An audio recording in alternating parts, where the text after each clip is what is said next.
So I just want to talk real briefly about some of the tools that we've been using on this semester trip so far. A lot of guys showed up who didn't have the right gear to do some of the tasks that we're going to be doing. And the right gear doesn't really have to cost a whole lot of money, and it doesn't really have to be all that fancy either to be the ideal, or even maybe we'll say a superior tool for the task or what have you. So one thing is a good knife. Now, I'm not going to reveal the name of this knife, but it only costs about $30, and it's made by a very popular fishing lure company. But I'm not doing advertising for them, but I'm going to use their knife as an example. So this knife is not a particularly large knife. It's only about 4 inches, 5 inches.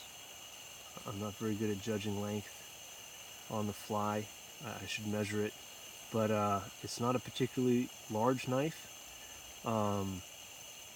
It's not anything fancy. It just has a birch wood handle, a decent piece of steel that's sharp, and a Scandi grind. I really favor the Scandi grind. I find it very useful, and I find that it holds an edge very well. This knife is stainless steel. I also have a carbon steel knife that is of a very similar design, though it's a knife that I made. This is a more commercial tool. But this knife right here does a lot of your fine tasks, your fine woodworking tasks.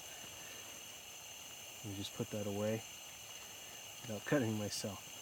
The other tool that we've been using has been the axe.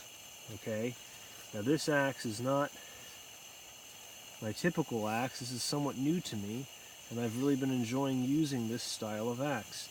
It's got an excellent sheath, and this is a shameless plug because this is a local.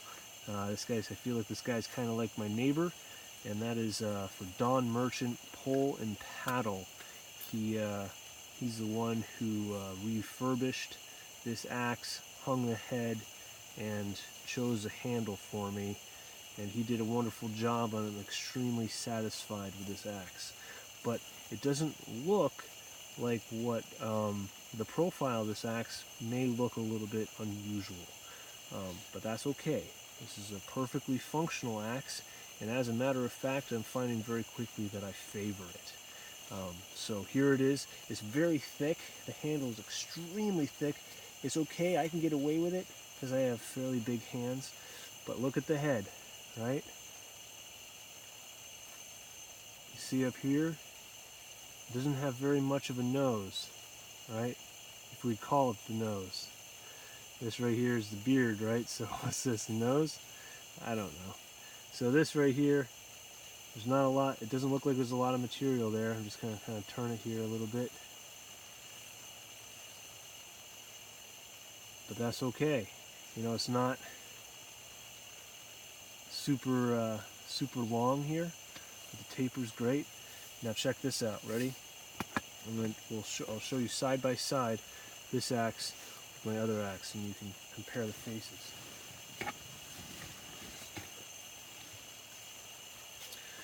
So this axe, this is a bit of an heirloom for me. I really like it. It's a great axe. I've redone the handle a few times. It's the second handle that I've put on it because I use it a lot. But look at this axe in comparison to that axe. See the difference, right?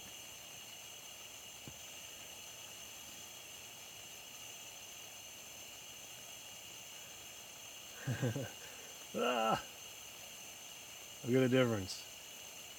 Like, quite different. Okay, let's try this. Ready? Put the butts together.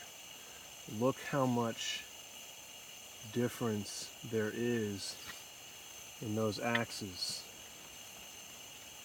Significant difference in those axes. A little bit of difference in the handle length, and a little bit of difference in the size of the head.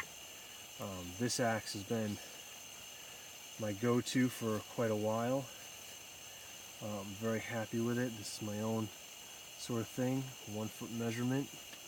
Because when you're out harvesting firewood, you oftentimes see animal tracks. It's good to be able to measure them and write those down so you can identify what it is by looking at a book. And then we have a little bit of my own grip concept here. A little Celtic knot work right there. Something that I like doing, right? Pretty simple. Not a wood burner, okay? There's a different tool that we use for this to really make it come out like that. And it's one of the skills that I teach at Ravens at Bushcraft. So that's that. But it doesn't have to be the world's most expensive axe. It doesn't even have to look pretty. Like this thing's a little bit ugly, right? By those standards, that one looks very elegant. This one's very simple, very plain, kind of baseball bat-ish, but this thing is fast becoming my favorite axe. It performs wonderfully, and it comes with this very high quality full grain leather sheath, like veggie tanned leather, full grain, rivets down the side, a button here, and the button keeps it on by itself, and then that's for redundancy. So anyhow, very pleased with that. Those are the 2 tools. If I had to pick one, I'd pick this tool, right? But because a knife doesn't weigh a whole lot, I carry a knife as well, either around my neck or on my hip. The neck is good too, but sometimes I put it on my hip. Wherever suits you. So anyways, there we go. Shameless plug out to Don Merchant. At Pole and Paddle. These tools, the best tools for most jobs. We've been making things like this. This is my spoon. Came out pretty good. You can see the size of my thumb inside the spoon. Great spoon. I'm using it as propping up my camera. Okay. And a lot of other things. You know, in another video we had talked about rope. We just made a bunch of this rope. Useful stuff. But a good axe and a good knife doesn't have to be super pretty or whatever. It just has to be functional. It has to perform the job. And if it's something that you're comfortable with, and it's something that you're proficient with, then that's perfect. And that's the perfect one for you. So this is Dane at Raven's Edge Bushcraft, signing out.